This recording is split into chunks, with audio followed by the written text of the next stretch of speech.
Qiang Jin Jiu. Book 2, Other Heroes of Chaos. Chapter 160, Rumor. Shocked by what have become of Han Jin, Gao Zhongxiang took a couple of steps back and bumped into the bars behind him.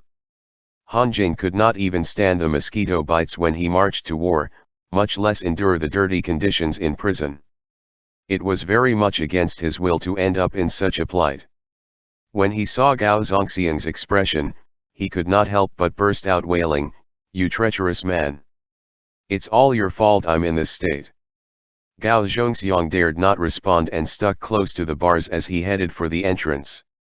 Feeling his hatred ignited, Han Jin launched into a torrent of verbal abuses. "You threw in your lot with that traitor Shen. How shameless! You disloyal, turncoat slave who panders to a traitor. Gao Zhongxiang, you're just a wretched soul with nobody to turn to. Don't go, come back here, you." Gao Zhongxiang cut a sorry figure as he pushed the prison door open and shook off that relentless, haunting voice behind him. Outside, the chilly wind blew his entire back cold. The literati cherished their reputation. Who didn't want to go down in history as an honorable scholar untainted by political ills? The words disloyal, turncoat slave dealt such a hard blow to Gao Zhongxiang that he almost could not get back up on his feet. He had tens of thousands of grievances pent up in his chest with nowhere to vent, and they eventually amassed into a wave of nausea so overwhelming that he grabbed at the nearest wall and threw up. Gao Zhongxiang threw up everything he had consumed that day, puking until he had nothing to vomit but stomach bile. He leaned against the wall, gradually sliding into a sitting position on the ground. As he gazed towards the vast sky, he thought of his elders back in Yu province. He wiped his mouth with a handkerchief but the tears would not stop streaming down his cheeks, so he wiped them with his sleeve instead.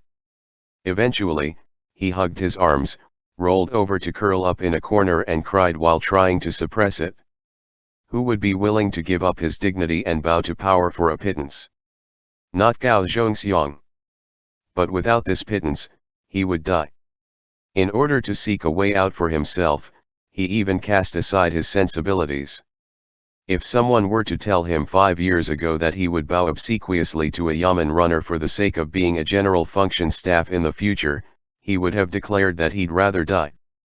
But he had not only done that now, he was even willing to learn to flatter others for petty gains. An unspecified amount of time later, Gao Zhongxiang got up, tidied himself, and edged along the wall as he made his way outside. As he passed by the yamen, he had the sense that the whisperings around him were directed at him, but he did not seem to feel a thing. Like what Yao Wenyu had said, the past was but a dream. He had woken up, too. "This humble one is Gao Zhongxiang, and my humble courtesy name is Shinwei." Gao Zhongxiang strode into the yamen and bowed as he said to the others, "It is on the personal recommendation of the vice commander that this humble one has come to offer my writing skills for the yamen's use. In the future, this humble one shall be responsible for drafting up all the official proclamations and public notices that the yamen needs." In the twinkling of an eye, it was already the end of the 8th month. Congling and Yu Xiaozhe had returned from their trip to Hubei province. The discussion in Hubei province had gone smoothly. The only odd thing was that when they passed by Loxia Pass on the way back, they found the attitude of the commandant of the Loxia Pass to be loaded with subtleties. It was far more agreeable than it had been when they passed through on their way to Hubei province. That commandant from Loxia Pass, Yu Xiaozhe said, was trying to get information about our vice commander. He made several inquiries on the vice commander's marriage. He couldn't be trying to play matchmaker for the vice commander, could he? Zhou Gui thought of Xiao Qiye and hurriedly asked, "Then, how did you answer?" "I initially wanted to answer that the vice commander already has a spouse. Yu Xiaozhe had darkened a lot on this trip. But Cheng Feng advised me not to, so I just replied that he was still unmarried." Both of them did not understand, but Kong Ling was a discerning and insightful man. He had heard that the princess consort of the heir apparent of Libei had come to Tse province, So he paid special attention to Loxia Pass's attitude on their return trip. He knew very well the reason for the change in their attitude. No doubt Libe had reached out to them in advance, wanting to understand Shenzhequan through them. He just did not know if it was the prince himself or the heir apparent. Kong Ling picked up the tea and said, "The vice commander isn't married to begin with. It's better to say it as it is when it comes to this matter, lest it provides others with grounds for gossip and leads to misunderstandings." Zhou Gui was just about to speak to Kong Ling about the screening of the general function staff from the last time when Xiao Tianya lifted the curtains. They rose to greet in unison, "Vice Commander." It was raining outside, and Shenzhequan had walked all the way over from his residence. Even if he had an umbrella, it was inevitable for him to get wet. On the contrary to Yao Wenyu, who was all securely bundled up as he was pushed in. The only thing was that he was too thin, and even when he sat in the wheelchair, he did not feel like a living being. Gao Zhongxiang came in last after them. He was dressed very simply, with a pile of books in his arms and half of his shoulder wet. "Gentlemen, please take a seat." Shenzhequan settled into his seat and wiped away the water droplets on his hand with his handkerchief. "It has been hard on Mr. Changfeng and Yujing on this long trip. There's no need to be in a hurry to return to duty on the next few days. Do take a break." Kong Ling and Yu Xiaozhe gave their thanks in succession. "Shenwei, do sit too. There's no need to be formal." Shenzhequan lifted a palm to motion to Gao Zhongxiang. At the same time, he said to Kong Ling, "This is Shenwei, a new subordinate of mine who specializes in writing. He is presently gaining experience in the Yamen, and there are still plenty of matters on which he will need Mr. Chinfeng's guidance on." Kong Ling politely and humbly played down the accolade and sized up Gao Zhongxiang. Gao Zhongxiang had secured his hair up in a simple bun today. As he had to move around in the Yamen for the whole day now, efficiency had taken precedence over everything else, and so he no longer looked so much like a scholar. Gao Zhongxiang set down the books and bowed to Kong Ling in a greeting. "I've long heard much of Mr. Chinfeng's reputation. It's an honor to meet you." Kong Ling rose to his feet and returned the greeting. Shenzhequan waited until they each took their respective seats before saying, "With things going smoothly in Huai Province and Cha Province, everyone can have a good year this year. Yamen staff have already been sent down to survey the fields. To ensure the accuracy of the acreage, 2 more checks will be carried out after. By the time this is done, it will be the end of the year, but the good thing is that we can finish the survey in time for this year. Now that the recording of registrations is done, the moving of Qiang Province's autumn harvest into the granaries is completed too. As soon as the snow falls, we should discuss the allocation of lands." Yao Wenyu spoke up just then. In the past, the land taxes and levies in Chu capital were all paid in kind. After the grain was collected and put into storage at the granaries, it was manually audited and converted by people.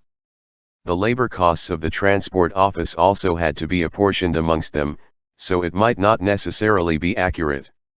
We are now in Qiang province, and we can dispense with the escort and transportation of grains.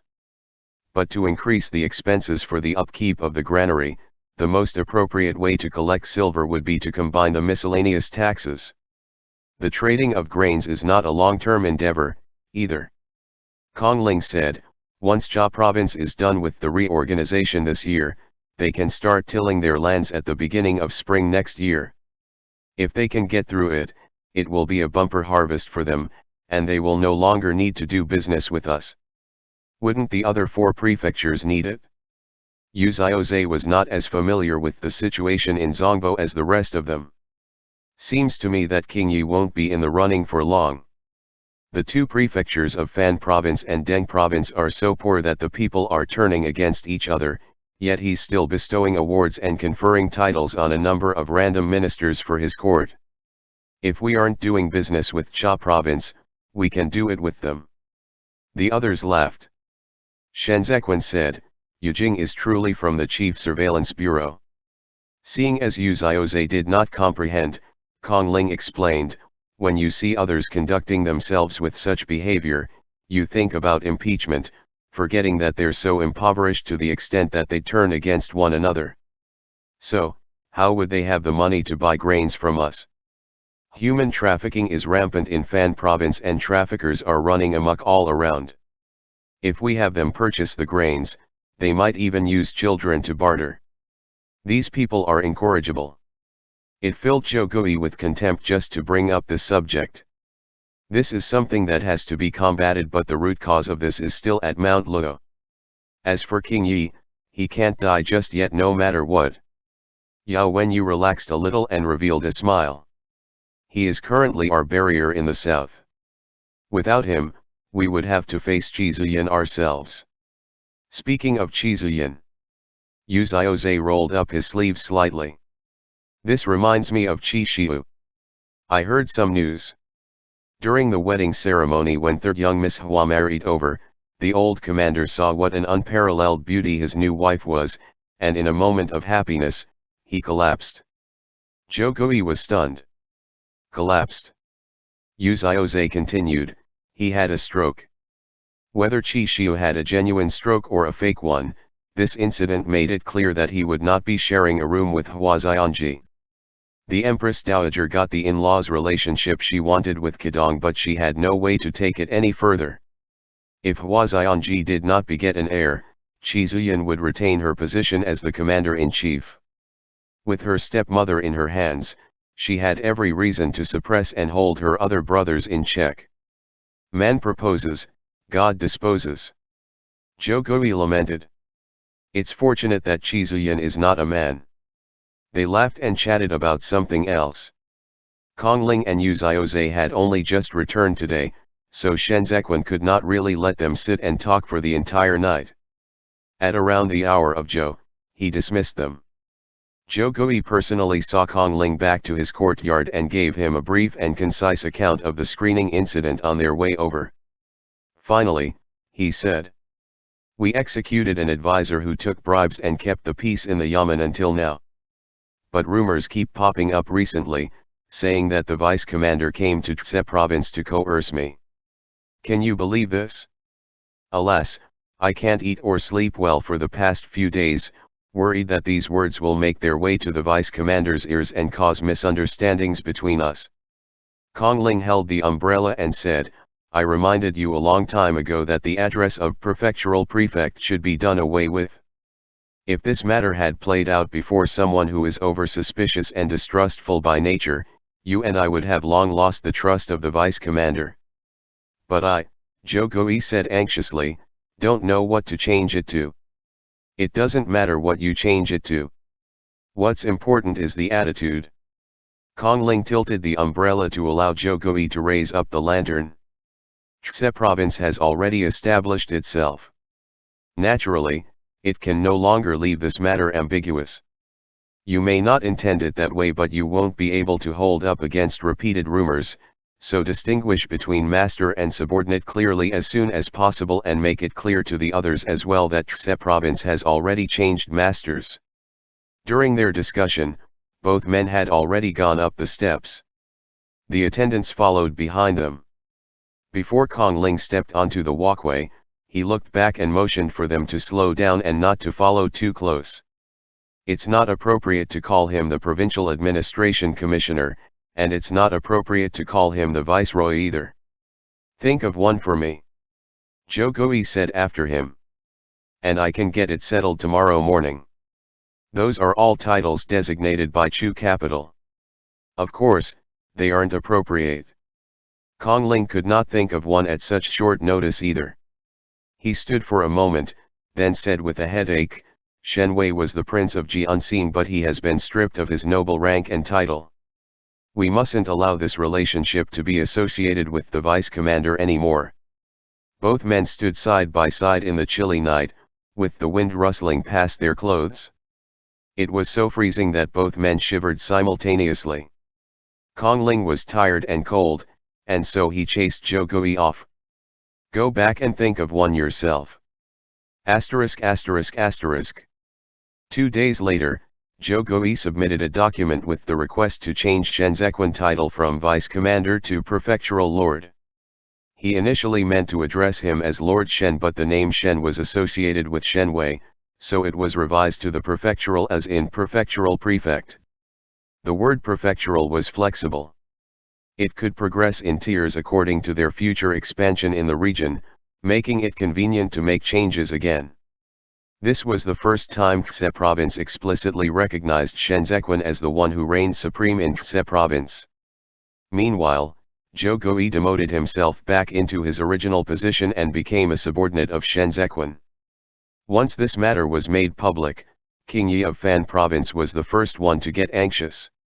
He repeatedly issued several notices angrily denouncing Zhou Gui for defecting to a traitor. However, Xe province now had Gao Zhongxiang, an eloquent writer of quick wit and great speed who could twist the narrative in their favor. They responded to the notices by condemning King Yi for his heartlessness in disregarding the lives and deaths of the commoners in Fan province by carrying out wasteful large-scale construction of extravagant buildings for his enjoyment. He also composed a ballad for distribution to the 4 prefectures east of Zongbo, singing the story of how Shen Zequin had traveled thousands of li to deliver grains but had instead gotten injured, so much that it moved all the listeners to tears. The more that rumor spread, the more exaggerated it became. By the time it reached Xiao Fangxiu's ears, it had already become from seriously wounded to almost broken arm.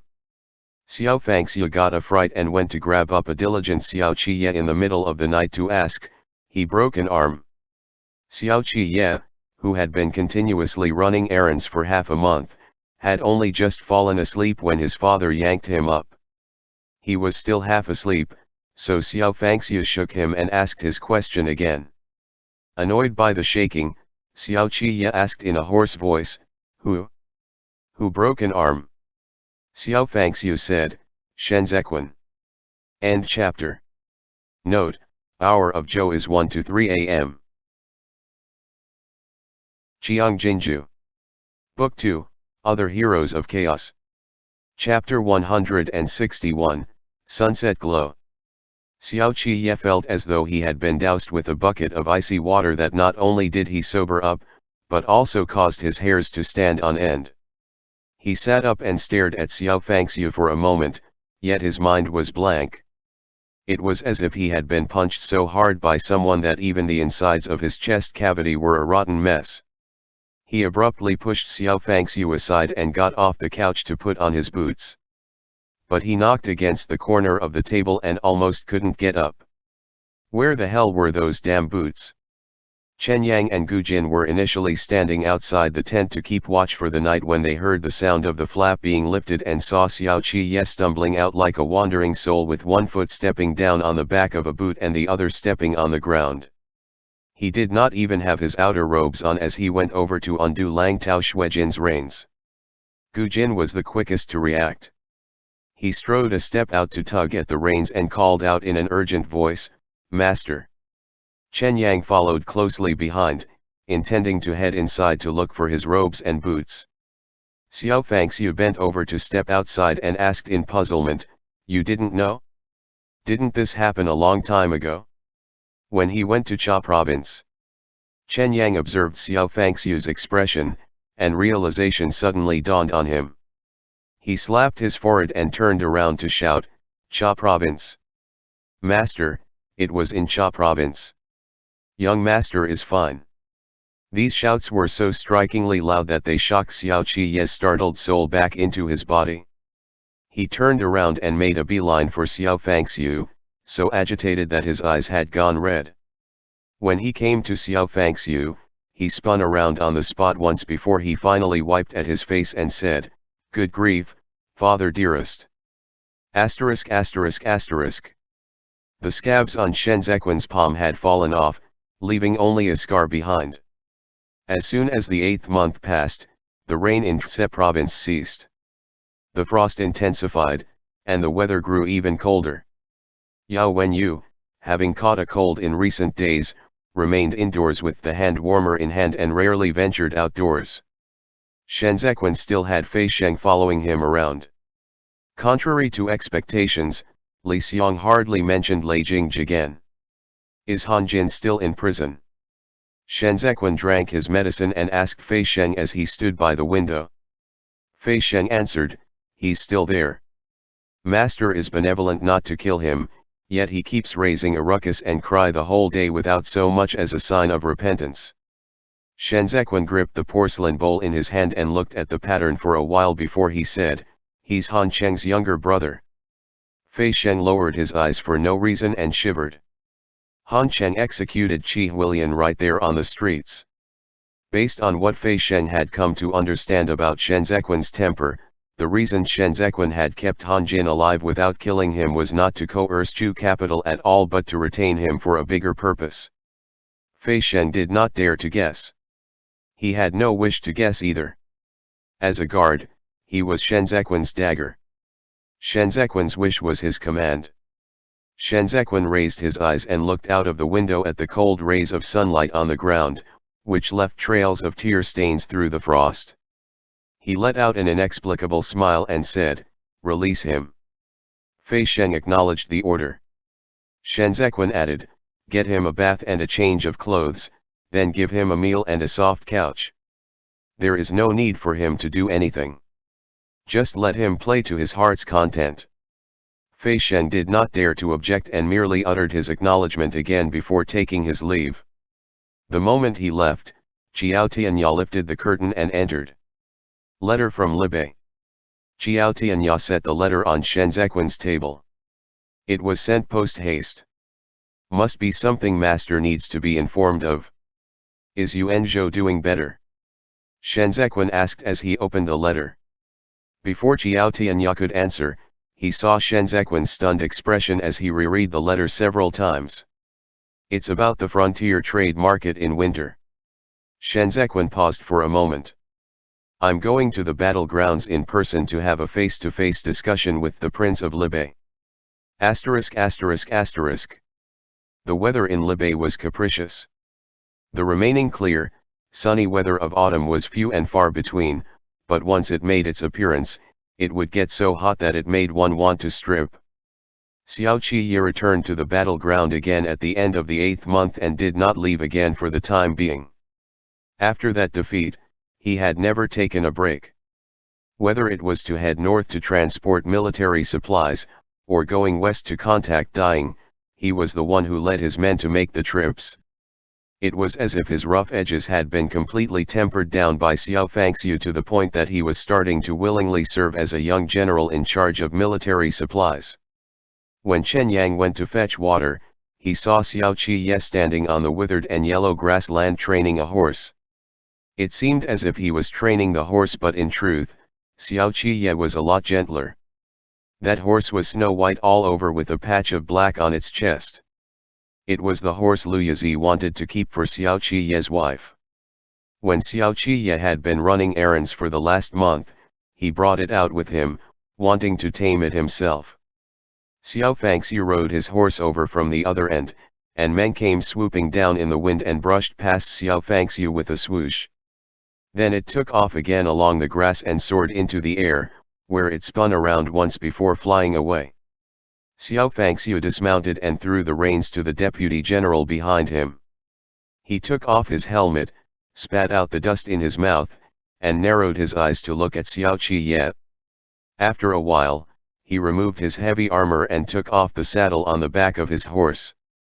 He then flipped atop it once more and beckoned to Xiao Qiye from a distance away. Zhou Qiankai leaned over the railing, his white hair fluttering in the wind as he watched the father and son side by side. Wu Ziyu ran a few steps closer and stepped up the railing to straddle over it. Behind him, the Libei armored cavalry and imperial army came up and crowded around them on the side of the railing so closely that they were all packed like sardines. It was so tight that Tantai who could not free his hands, so he craned his neck and yelled, "What's this about?" Wu Ziyu held up a steamed bun and shouted at the top of his hoarse voice over the din, "If the second young master wins today, the convoy squad will be the champions this month. They will even have to give us 2 more scoops for our meals." On seeing this, Zhou Qiankai said with a laugh, "It will take a few years more before Aye could defeat his father." The second young master will not let us down. Tang Jiuqing shouted defiantly as he wiped the sweat that had trickled down onto his cheek. It was so scorching hot that his face was tanned and flushed. Qiang Jin asked, "What if his lordship wins?"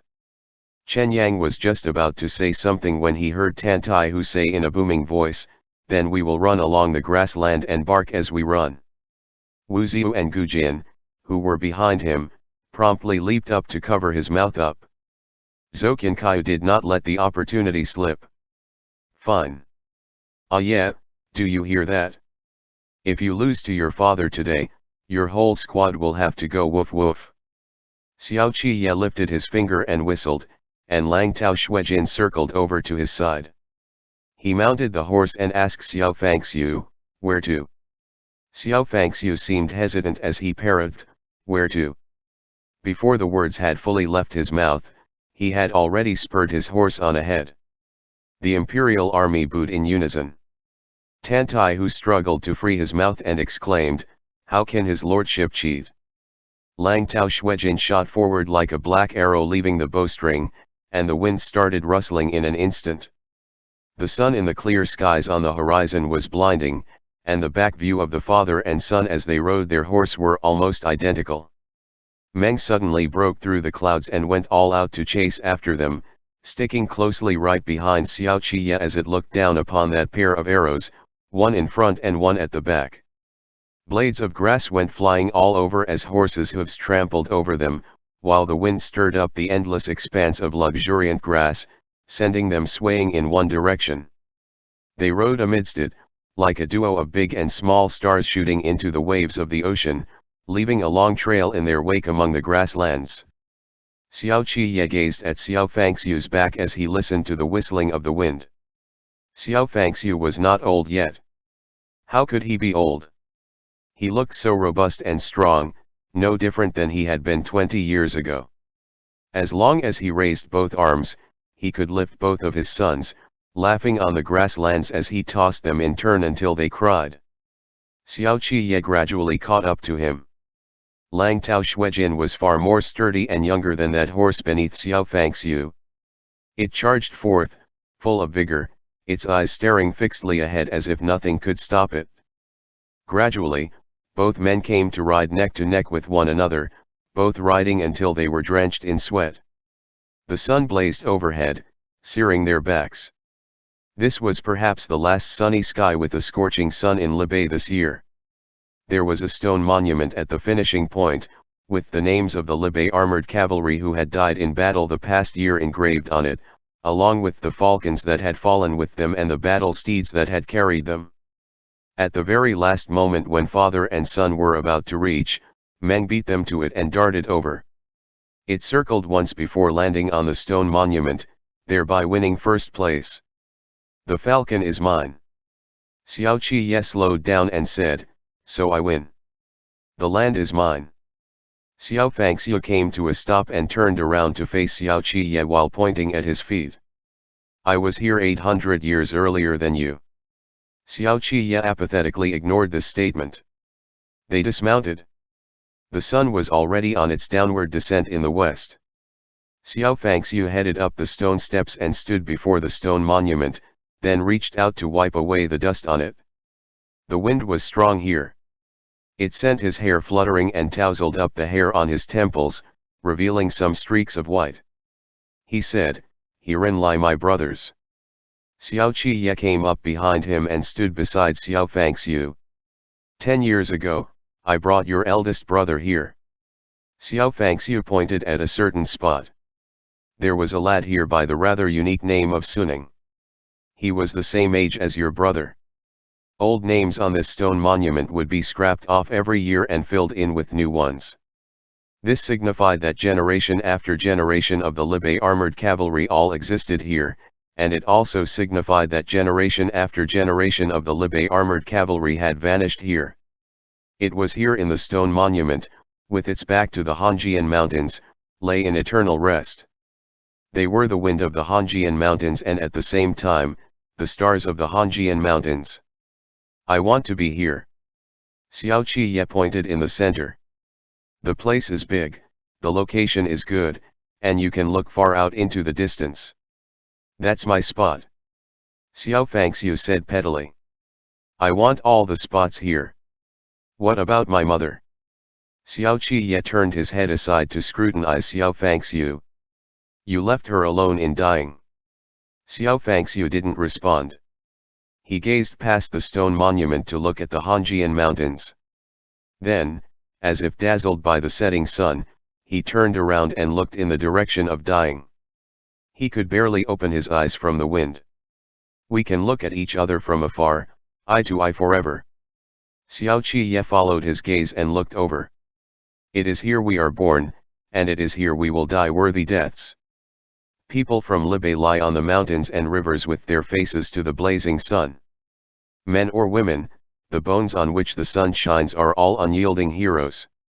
Xiao Fangxiu opened up his palm, and the wind burst past his palm so softly it felt like the long hair of his wife. This was the only indulgence he had allowed himself in the past decades. One day, I will return to her embrace. Xiao Qiye looked at the waves of billowing grass at the other end. It was like a never-ending torrent. The so-called sorrow of parting and joy of reunions of every single person out there was merely a fleeting moment in the timelessness of the universe. In just the blink of an eye, it would disintegrate, and from then on, all would be silent, every vestige of it gone. An encounter was truly a very precious thing. Xiao Fangxiu turned around and threw Xiao Qiye a punch, then lifted his arms to give Xiao Qiye a tight hug. But very quickly, he let go and said, you still need a good several years before you can surpass me. Who knows? Xiao Qiye patted his own chest to hint at his height. Xiao Fangxiu took a few steps and made as if to pick something off the ground. Having horse dung flung at him had left a shadow over Xiao Qiye's heart, and so he promptly turned around and ran. The moment he ran, Xiao Fangxiu burst out laughing. The wind was still blowing as the father and son made their way back, bathed in the evening glow of the setting sun. Dusk was not yet over. As Xiao Qiye was drenched in sweat all over, he stripped off his upper garments and stood in the river to bathe. The surface of the water shimmered. As he poured water using the wooden bucket, dancing ripples of golden light covered the muscles on his entire back. Xiao Qiye bent over and rinsed his arm guard in the water. The quality iron had been smashed to the point that it was no longer usable, but he refused to have it changed. When he took it out of the water, he ripped away the badly worn dogskin rope on it and turned around to say, "Hand me the..." A travel-worn Shenzhequan stood on the slope by the riverside, the sunset glow spilling over the hems of his robe with bits of grass on it. Xiao Qiye missed him so much. And here he stood before Xiao Qiye at the very moment the last rays of the setting sun faded away. End chapter. Qiang Jin Jiu. Book 2, Other Heroes of Chaos. Chapter 162, Frontier Trade Market. The dark blue dome of heaven lay out in a spread behind Shenzhequan. He lifted his arms to remove his overcoat, exposing the earring on his right ear as he moved. His sleeves slid down to reveal the secured, snow-white sleeves of his inner garment underneath. He was just like a white bird stopping for a rest in this still and silent world, commanding all of Xiao Qiye's attention in just a matter of an instant. Xiao Qiye did not blink. As he watched Shenzhequan descend the slope in a few steps, he subconsciously opened his arms. The impact when Shenzhequan rushed into him sent him half a step back, but at the same time, he took all of this white bird into his bosom, embracing him in a tight hug. The swift, running waters of the river crashed into both of their legs, sending up sprays of water. "You scared me." Recovering from his astonishment, Xiao Qiye abruptly lifted Shenzhequan high and laughed as he looked up, "Falling out of the sky the way you did." Shenzhequan was a little short on breath as he said, "I'm here for an inspection." Xiao Qiye lifted his palm to touch Shenzhequan's cheek, then covered the back of Shenzhequan's head with it and held him down for a kiss.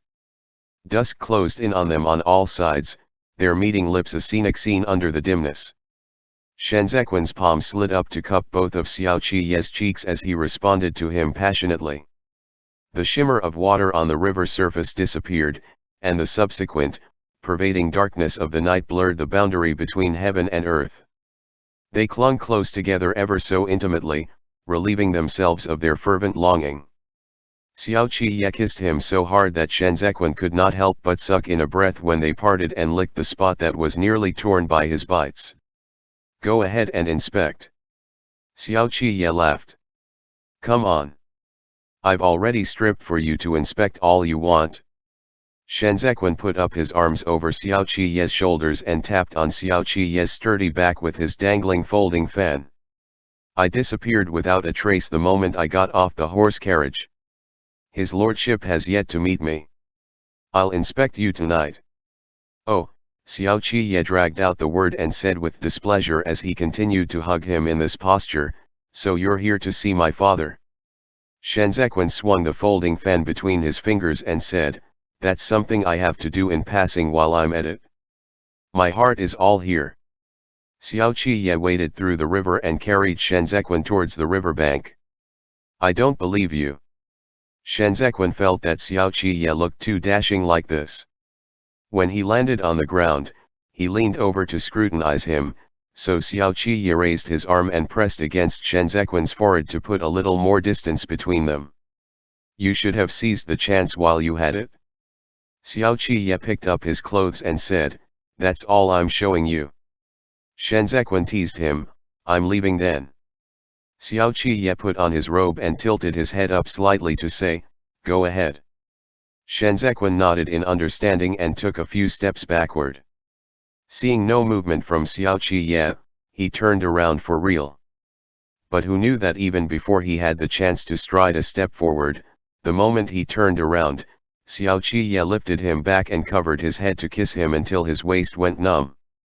This wide robe that cloaked him was filled with Xiao Qiye's scent all over. That cool and refreshing smell of him engulfed Shenzequan whole. In that meager film of darkness, he revealed his avaricious nature, breathing hotly to seduce Xiao Qiye before he finally said into Xiao Qiye's ear, "Your father is coming." The group of well-intentioned guards who had been squatting behind the slope started to cough violently in unison. Xiao Qiye pulled back from the brink right in the nick of time and tore off the robe in a fit of pique. ******. Xiao Fangxiu had long known that Shenzequan had arrived but did not tell Xiao Qiye about it. At present, there were plenty of people in the military tent. The commanding generals from Changzhou Camp, Sha'er Camp, and the three great training divisions of Liaoyang were all present and were in the midst of discussing the news from Daying. If the Bianxia troops don't withdraw, this battle will no doubt last until winter. The commanding general of the Sha'er Camp was called Zhang Sheng, who had been wounded some days back. His shoulders were still bandaged with gauze. He continued, "If we are still going to keep up with the fight like this in winter, then the few battalions in the front line will need to consider deploying more military craftsmen. Otherwise, we won't be able to make it in time if we simply rely on the convoy squad to make the deliveries back and forth when the wear and tear of the equipment gets too severe. Deploying more military craftsmen is an option." Zhou Qiankai warmed himself by the fire and said, "But the need for military provisions will increase as well. If we transfer all the people from Daying to the front line, there will be no one back at home to cultivate the fields at the beginning of spring next year." Now that Libei had lost the granaries in Juexi, its military provisions in the future were cut by half. They all had to rely on the military fields in Libei to survive. This was a matter that pertained to their success or failure on the battlefields. As the heir apparent suggested, Zhao Hui said, "Building a new supply camp behind Sha'er Camp will allow us to mutually guard and assist the Bianbo Camp to the south, as well as meet the needs of the battlefields even faster than before. In times of emergency during the war, the territory can scrimp and save to supply the front line. Winter is right around the corner and the coats have yet to be distributed." Zhang Shen knew everyone was in a difficult position, so it would not do for him to go too far with his words. He frowned worriedly in silence for a moment. "The princess consort of Xiao Shi Sui is leading the old and weak, women and children to hasten the production of winter coats back in dyeing, and even the cotton used to make them was given to us by Loxia Pass. We are in for a tough time this year. If we can't survive this winter, we can forget about discussing anything for next year. You are a veteran general. Xiao Fangxiu drank hot milk and said, so why lose heart? The men on the front line aren't totally wiped out yet. If things are rough on us, it'll be even tougher on the 12 tribes of Biantia. Amuir has still yet to make it as their great lord. There are only 6 tribes under him that can be truly said to have pledged allegiance to him. The remaining ones merely want to have a share of the spoils and take risks with him. But when it really comes down to the last critical juncture, they might not necessarily be willing to stake it all with him. Biantia is gaining so much momentum this year. Zhao Hui said. They must have come prepared. No doubt they have been planning for it for a long time. Zhou Qiankai turned both of his palms over and pondered it over for a moment before continuing. In the 3rd year of the Xian era, he colluded with others from within and from outside to break through the Zongbo's defense lines. It went all too smoothly that time, giving him a taste of sweet victory. That's why it comes as a surprise now that he's concentrating his attacks on a tough one like Libei. But from this, we can tell that he is indeed now harboring the intent to invade Great Zhou, and he wants to first smash down this side of the wall that is Libei in order not to repeat the same mistake. Someone out there is supplying grains to Amuir. Xiao Fangxiu's eyes were sharp and cutting. Jiming was out of commission after the military provisions case, and Amuir instantly transferred Hassan north. I don't believe it if you tell me that he did not know about it in advance. So, we should thank our lucky stars that Chu capital did not have Libei's military defense map, considering that Amuir's inside contact is still hiding in Great Zhou. Yi rebelled at the start of spring this year. Was it a bad thing? No, he did good. If Libei was still under Chu capital's control, this battle would no longer be just a matter of worrying over provisions. As the saying goes, it is easy to dodge a spear in the open but hard to ward off an arrow in the dark. It's just too dangerous. No more eunuchs coming over to inspect the military and breathe down our necks. Zhang Sheng finally smiled a little and said as he shook his head, this battle is really a comfortable one to fight. There are ways to resolve the issue of provisions next year. Xiao Fangxiu set down his bowl. And it's for this specific purpose that I've found someone who can offer us a way. Zhou Qiankai laughed and rose to his feet. All right then. I'll invite this little friend in. Asterisk asterisk asterisk. Wu Ziyu wanted to take a look at Shen Zequan, but it was inappropriate for him to be too brazen. He followed behind Tan Taihu and asked. Is he the one? Tan Taihu looked back and whispered, just address him as young master later. Wu Ziyu saw Shen Zequan listening to Fei Sheng. He could not tell if Shen Zequan was happy or not from his side profile, but his entire person was like a brilliantly colored painting just by sitting there alone. His skin was fair, yet his facial features were so ravishing it was enthralling, so much that one dared not shift their eyes away, even though looking at him for too long would inexplicably give one the chills. But this chill was not obvious as it merely ran up one's spine, so cold it gave no indications of its advance. By the time realization dawned, the person would have already subconsciously sensed danger and felt the urge to dodge his cutting brilliance. Ding Tao shot his mouth off and popped out his head to whisper, see that jade earring? Our master polished it personally. Young master wears it every day. That jade earring adorned his right ear, and it was still debatable whether Shen Zequan embellished it or it embellished Shen Zequan. It was like a needless warning that concealed Xiao Qiye's undisguised possessiveness behind that smoothness, making it clear to all that no one else, other than Xiao Qiye, could touch Shen Zequan. Wu Ziyu had only just burrowed his way among them and had still yet to decide what demeanor he should adopt to greet and welcome Shen Zequan. But seeing as everyone around him looked as they usually did, he did the same as well, his prying gaze warded off by that jade earring. By the time Shen Zequan was able to meet Xiao Fangxiu, it was already nearly the hour of Sui. Chen Yang lifted the flap for him to let him enter. Xiao Fangxiu was initially sitting with his leg propped up, but on seeing the white figure entering, he suddenly sat straight up. But then, he felt he was really being too unnatural, so he attempted to cover it up by propping his hand on his knee to appear more imposing, only for him to end up looking more conspicuous as he looked at Shen Zequin without so much as a smile. Apologies for having kept you waiting in the tent for so long. Zhou Qiankai guided Shen Zequin. The journey to come here must have been tough, right? Come have a meal with us first. We'll talk as we eat.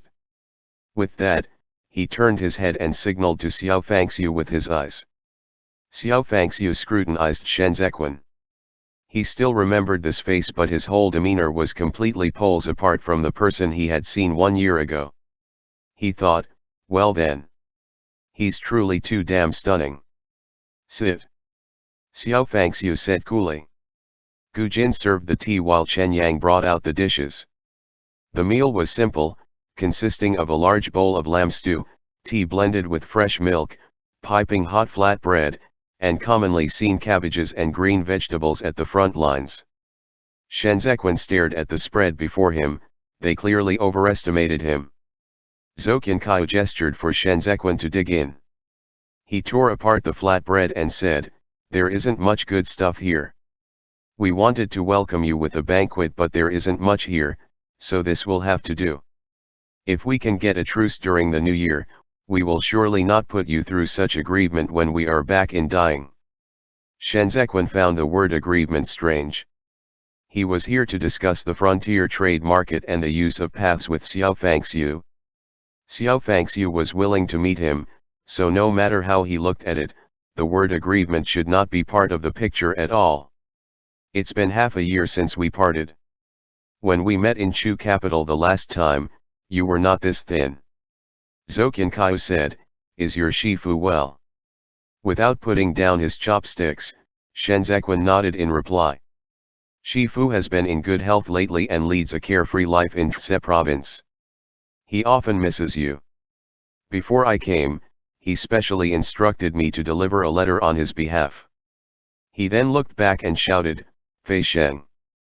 Fei Sheng handed the letter over to Chen Yang. As Zhou Qiankai and Shen Zequin exchanged pleasantries for a few moments, Xiao Fangxiu sliced the lamb meat with a dagger and said, "Are you here to discuss the trade market with me?" "That's right." Shen Zequin replied, "And the matter of the bridle paths as well." "Access to Libei's bridle paths will not be given for free." Xiao Fangxiu placed the sliced lamb meat onto his plate. "It's all good as long as you can afford to pay. However, the mutual trade market is not for external loan. If your lordship doesn't permit external loan of the trade market, it will be left vacant this year." Shen Zequin sampled the flat bread before continuing, "The war this year is intense, and the grasslands of the Huiyan tribe have been commandeered for use by the Hanshi tribe. They're now waiting to trade their remaining cattle and sheep for grain at the trade market to get through winter.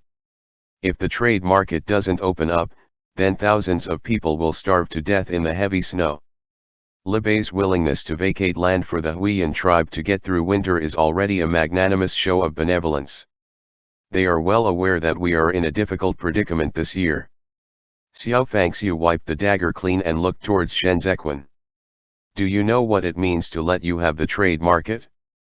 It means that your people can shuttle in and out of Libei this winter. It's currently wartime. What if bandits of Mount Luo who have defected to the Biancha people infiltrate their way in? Would you dare to bear the consequences then?" "I dare not." Shen Zequin locked eyes with Xiao Fangxiu. "That's why I will eliminate all possibilities of this what if. Xiao Fangxiu tossed the dagger into the tray at the side. "I don't believe that." "Then how about I hand the authority to inspect over to your lordship?" Shen Zequin grasped his handkerchief and slowly let out a smile. "Tse province will provide the grains. As for how to send it over, we will totally leave the arrangement to Libei. What do you want in exchange?" Xiao Fangxiu asked in a quiet voice. "This transaction is not at all a good deal for you. I want a road in exchange." Shenzhen stretched out his index finger and drew a line in the air. A commercial trade road that can run through the entire northeastern territories of Great Zhou, one that will give Libei and Tse province the opportunity to establish a long-term relationship with one another. Xiao Fangxiu did not respond. The flap of the tent on the other side lifted, and Xiao Qiye entered. End chapter. Note, hour of Sui is 11 p.m. to 1 a.m.